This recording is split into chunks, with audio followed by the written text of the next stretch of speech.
സമ്പത്തിനെ കുറിച്ചുള്ള പഠനം എന്താണ്? അഫ്നോളജി എന്നാണ് പറയുന്നത്. മറ്റൊരു പേരോടുണ്ട് പ്ലൂട്ടോളജി എന്നും പറയും. പ്രധാനപ്പെട്ട സാമ്പത്തിക സിദ്ധാന്തങ്ങൾ ഉൾക്കൊള്ളുന്ന അർത്ഥശാസ്ത്രം രചിച്ചത് ആരാണ്? ചാണക്യന, അല്ലെങ്കിൽ മറ്റൊരു പേരുണ്ട് കൗടില്യൻ, മറ്റൊരു പേരുണ്ട് വിഷ്ണുഗുപ്തൻ. എല്ലാം ഒരാളാണ്. ചാണക്യൻ അല്ലെങ്കിൽ കൗടില്യൻ അല്ലെങ്കിൽ വിഷ്ണുഗുപ്തൻ.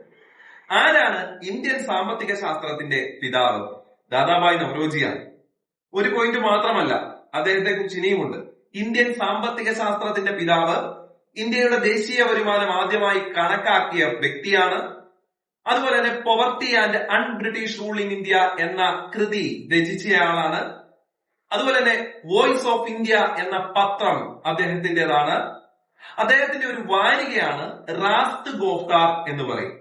ഇതെല്ലാം ദാദാഭായ് നവറോജിയുമായി ബന്ധപ്പെട്ട കാര്യങ്ങളാണ്. ഇന്ത്യൻ സാമ്പത്തിക ശാസ്ത്രത്തിന്റെ പിതാവ്, ഇന്ത്യയുടെ ദേശീയ വരുമാനം ആദ്യമായി കണക്കാക്കി, poverty and un British rule in India എന്ന ബുക്ക്, റാസ്ത് ഗോഫ്താർ എന്ന് പറയുന്ന വാരിക, ഇതെല്ലാം ദാദാഭായ് നവറോജി.